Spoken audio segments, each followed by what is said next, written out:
साँझको इभिनिङ वाकमा आएको। चिसो भने पनि अति छ।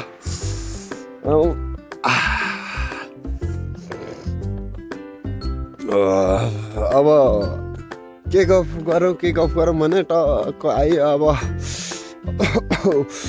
वाकसाक गरियो।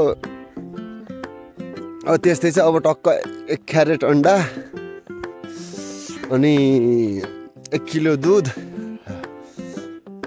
अनि टक्क आटो ल्याउने। अल्छी लागेको बेला टक्क आटोमा त्यो मिसाएर बाट हाल्ने भने अदरवाइज बोइल गरेर खाने। अनि बिहानतिर त यस्तै हो। न्युज स्युज हेरेँ, यताउता हेरेँ। आज पाकिस्तानमा कतिजना आतङ्कवादी मरे, कतिजना सेना मरे। अनि त्यस्तै हाम्रो देशको नेताहरू को टोयलेटबाट चिप्ले, अनि को कति महँगो होटलमा बसेर बस्नु भएको छ। अनि झोलेहरूको पनि के हालत छ सबै कुराहरू यसो हेर्दै अरू के हुनु, नेपालको प्रगति भन्ने छैन, झोलेहरूको प्रगति। अनि झोलेहरूको प्रगति हेर्ने हो, अनि नेताहरूको कमेडी हेर्ने हो। अनि त्यस्तै छ। अरू कुरा भन्दा पनि त्यतिमै टाइम पास गरिन्छ।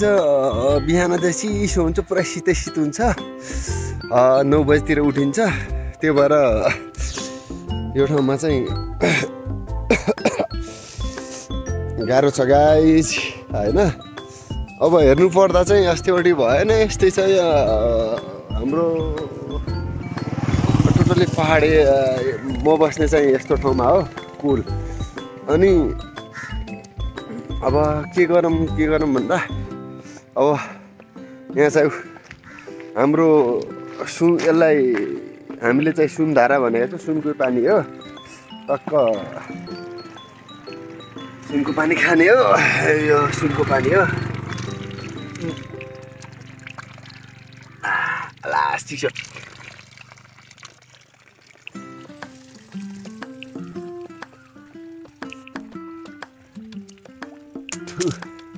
प्राय पहेँलो गाह्रै छ। अनि यसो पानी पनि धेरै पिउनु हुँदैन भन्छ। त्यो भएर पानी सानी नखाएको मुख सुकाएको थियो। त्यही अनुसारको यति खाएको। अनि अरू त के थियो र।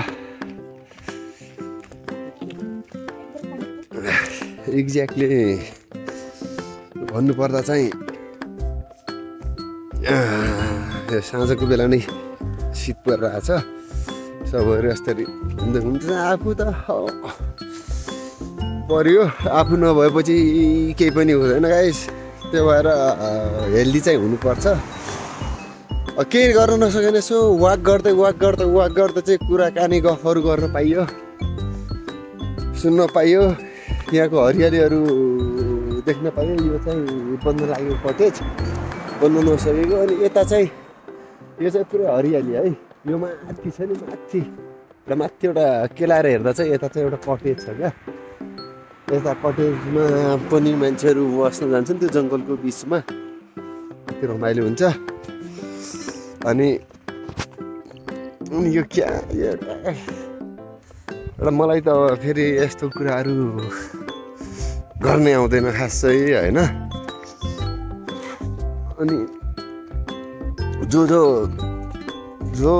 ठाउँमा हुनुहुन्छ स्वस्थ रहनु, मस्त रहनु। अनि अर्को कुरा भन्दा पनि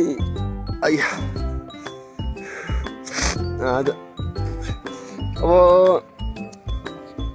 त्यत्रो गेम खेल्ने मान्छे, फुटबल खेल्ने, भलिबल खेल्ने मान्छे, क्रिकेट खेल्ने मान्छे होइन। अब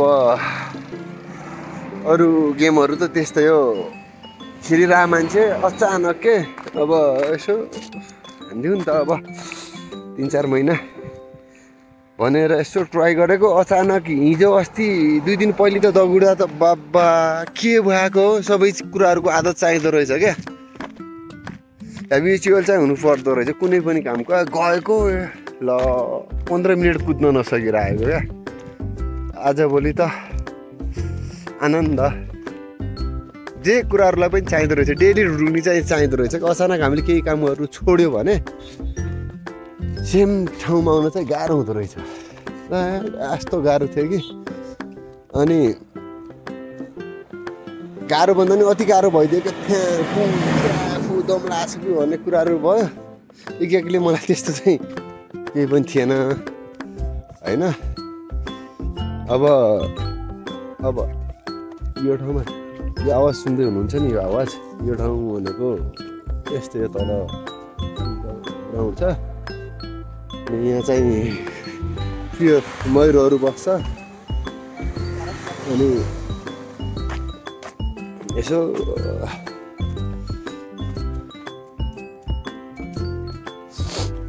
अब के गरौँ यो लिभिङ नट्स यहाँदेखि कुनै पनि बोट बिरुवाहरू हामीले मजाले किन्न पाउँछौँ अनि अब चाहिँ यता हो आइज अनि हेलो ले यो चाहिँ मलाई देख्ने बिस्कुट दिने भएर सधैँ आउने कुत्ता हो अनि ऐरी काँडैले यो ठाउँ चाहिँ यदि भिडियो हेर्नुभयो भने यो ठाउँ चाहिँ यसो केलाएर हेर्न बिर्सिनु होला है यस्तो रमाइलो ठाउँ छ अनि यो चाहिँ एउटा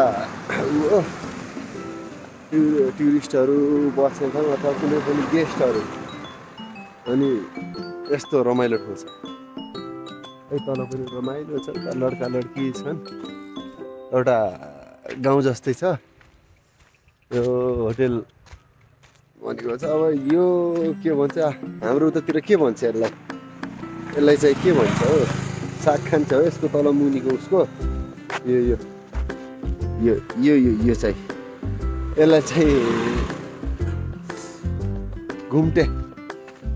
घुम्टे अथवा निङ्गडो भन्छ अनि यो चाहिँ मेन बस्ने ठाउँ अब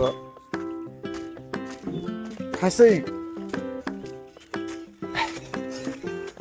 खानेकुराहरू चाहिँ त्यस्तो साह्रो मिठो हुँदैन होइन अब ठाउँ चाहिँ A1 छ क्या यता हेर्ने सिन हेर्ने साँझ भएपछि माथि यो जङ्गलबाट चाहिँ हजुरको के झर्छ भने मयुरहरू झर्छन् के मेन फेमस भनेको यो मयुरहरू हो माथि जङ्गलमा हुन्छन् अनि साँझ मजाले चौरमा राखेको हुन्छ तिनीहरूलाई दानाहरू आउँछन् मजाले खान्छन् प्वाखहरू हलाउँछन् अनि त्यही इन्जोय हुन्छ अनि अरू चाहिँ भनेको यो ठाउँमा अब अरू सबै ठाउँमा चाहिँ इन्डिया भन्ने ठाउँ सबैलाई थाहा छ गर्मी हुने ठाउँ हो यो ठाउँ भनेको एकदम कुल भन्दा पनि अब त्यही मौसम चाहिँ हप्तामा 2 दिन चाहिँ घाम लाग्छ 3 दिन चाहिँ पानी परे हुन्छ यो ठाउँमा अनि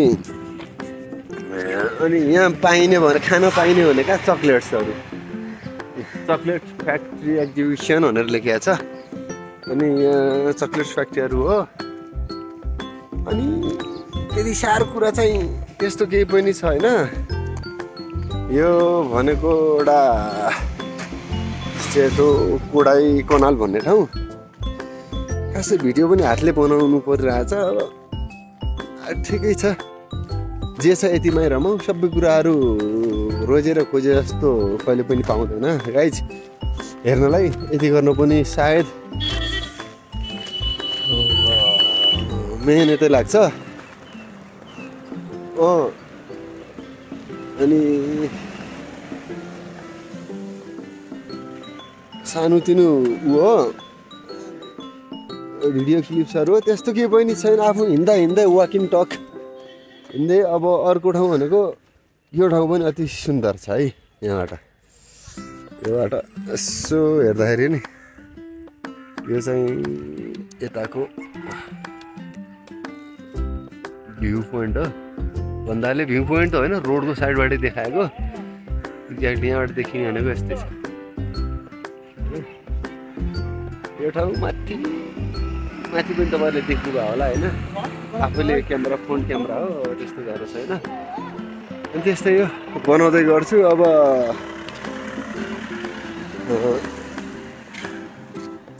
अर्को भनेको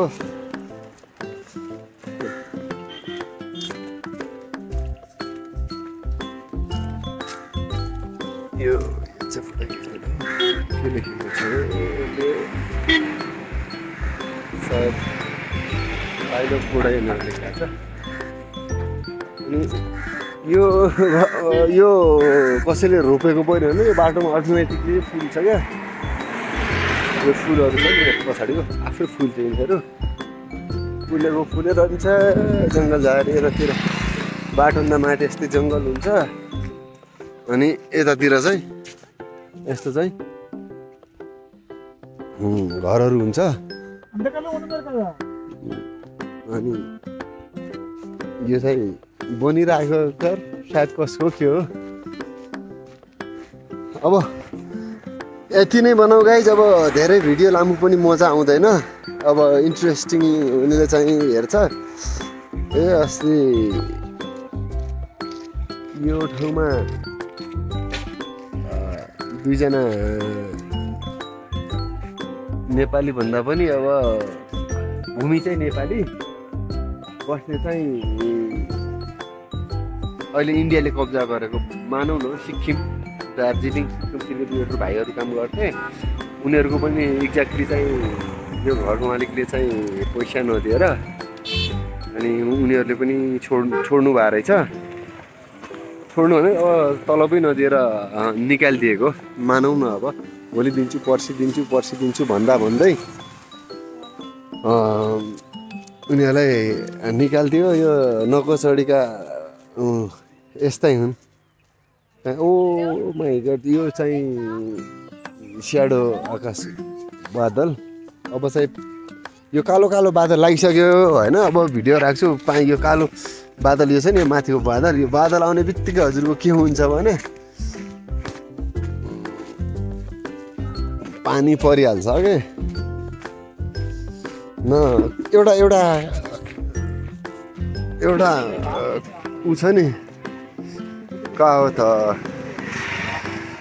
बाल बस्यो भन्छ नि सेम त्यस्तै हो है। यहाँमा बादल आयो सिधै 1 मिनटमा पानी पर्छ गाइज है। अनि भाइराइन न पहिराइन भन्छ नि यो ठाउँको मान्छेहरू। त्यस्तै छ नि सबै। नाक पनि उस्तै छ आँखा पनि उस्तै छ। गोरा भने चाहिँ बुझिहाल्नुहुन्छ यति गोरा छ नि कि सबै एउटा केमा हालेर कुकर प्रेसमा चामल राखिसकेपछि कहिलेकाहीँ बिर्सेर अर्कै धुनमा लागिन्छ। त्यसपछि लास्टमा 15-20-30 सिटी लागिसकेपछि कस्तो देखिन्छ। सबै सेम कलरको हुन्छ नि त्यस्तै हुन्छ नि यहाँ। त्यो भएर खासै थाहा हुँदैन होइन। हुन्छ ओके टेक केयर बाई। अनि माया गर्दै गर्नु होला कमेन्ट पनि गर्दै गर्नु होला सब्सक्राइब पनि गर्दै गर्नु होला। Love you all guys. Comment चाहिँ मिठो छोड्नु होला है।